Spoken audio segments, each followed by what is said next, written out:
భవిష్యత్తులో తెలంగాణలో అధికారంలోకి వస్తామని భాజపా జాతీయ అధ్యక్షుడు అమిత్ షా ధీమా వ్యక్తం చేశారు.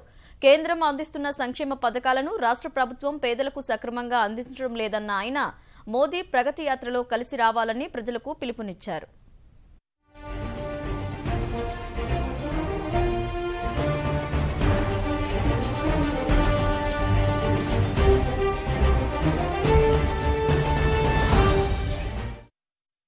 వచ్చే ఎన్నికల్లో రాష్ట్రంలో గెలిపే లక్ష్యంగా పనిచేసేలా పార్టీ శ్రేణులకు భాజపా జాతీయ అధ్యక్షుడు అమిత్ షా దిశానిర్దేశం చేశారు.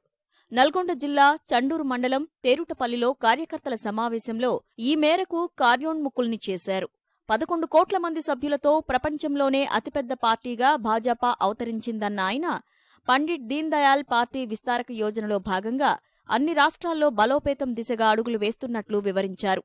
जैसे मैं 3 दिन तेलंगाना में 3 गांव में 3 बूथ में जाऊंगा, ऐसे देश भर में लगभग 4 लाख कार्यकर्ता भारतीय जनता पार्टी का पूर्ण समय काम करने के लिए 15 दिन 6 महीना 1 साल तक बूथ तक जाकर दीनदयाल उपाध्याय जी का संदेश और नरेंद्र मोदी सरकार के कामों की लिस्ट गांव वालों को, हर मतदाता को पहुंचाने वाले हैं. तेलंगाना में जिस प्रकार से 2 साल से भारतीय जनता पार्टी संघर्ष कर रही है, मुझे भरोसा है आने वाले दिनों में तेलंगाना में भी भारतीय जनता पार्टी की सरकार बनने वाली.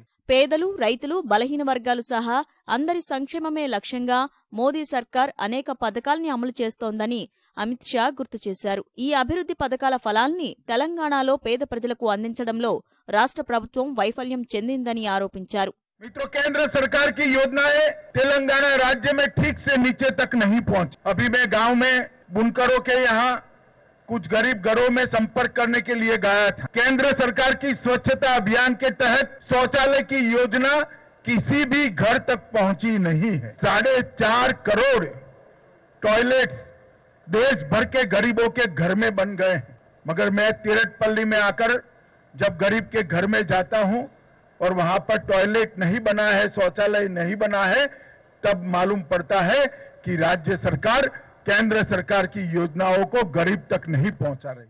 ప్రధాని మోదీ చేపడుతున్న అభివృద్ధిలో ప్రజలు భాగస్వామ్యులు కావాలని అమిత్ షా పిలుపునిచ్చారు.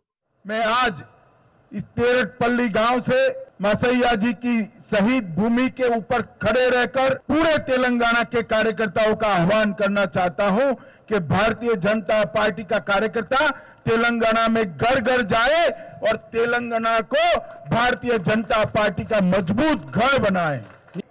पूरे देश में एक विकास यात्रा चल पड़ी है. मैं तेलंगाना की जनता को भी अपील करना चाहता हूं कि मोदी जी के नेतृत्व में जो विकास यात्रा चल पड़ी है, इसके साथ तेलंगाना भी जुड़ जाए और तेलंगाना को एक नंबर 1 राज्य बनाने की दिशा में हम आगे बढ़े. అమిత్ షా పర్యటన నూతనోత్సాహాన్ని నింపిందని స్థానిక కార్యకర్తలు సంతోషం వ్యక్తం చేశారు.